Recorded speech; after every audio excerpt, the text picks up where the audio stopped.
ব্ৰহ্মবিন্দু উপনিষদত মনৰ বিষয়ে কৈছে, মন এব মনুষ্যানাম কাৰণম বন্ধ মোক্ষয়।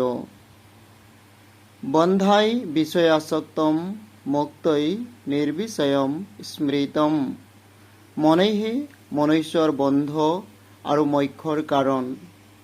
বিষয়াসক্ত মন বন্ধন তথা নিৰ্বিষয় মন মুক্তিৰ কাৰণ বুলি কোৱা হয়। শ্ৰীমদ্ভাগৱতে এটা মাৰ্মিক প্ৰশ্ন সুধিছে, মই যে সুখ দুখ ভুগিছোঁ, মই যে বাৰ বাৰ আয়াজাত কৰিছোঁ, এই গোটেইবিলাকৰ কাৰণ কোন? ইয়াৰ বাবে দায়ী কোন?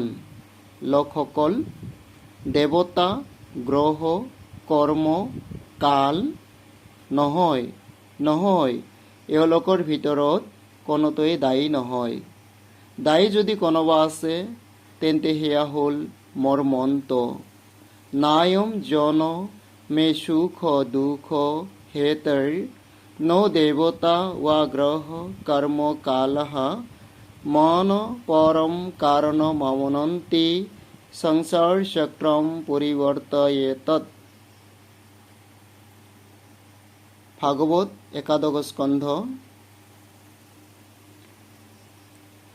এজন হিন্দী কবিয়ে কৈছে, মন হে সংগা কতৰি মে গংগা। যাৰ মন সুন্দৰ তাৰ ওচৰতেই গংগা। এই সকলোৰে সাৰাংশ হ'ল মনটোক শুদ্ধ কৰি লোৱা। ভাগৱতত স্থানে স্থানে মনৰ সম্পৰ্কে বহু কথাই কোৱা হৈছে।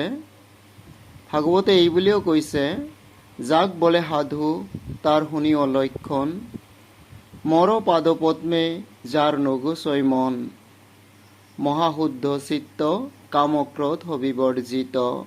ভাগৱত প্ৰথম স্কন্ধ। কাম ক্ৰোধ বিবৰ্জিত হোৱা মন জগতৰ আটাইতকৈ সুন্দৰ বস্তু।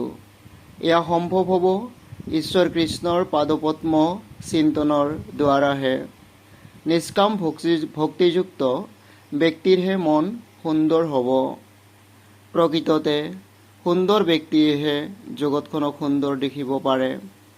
অসুন্দৰ মনৰ কাৰণে সমস্ত জগতখনেই অসুন্দৰ। নিজে অসুন্দৰ হোৱাৰ কাৰণে জগতখনক বিসংগতিপূৰ্ণই দেখে।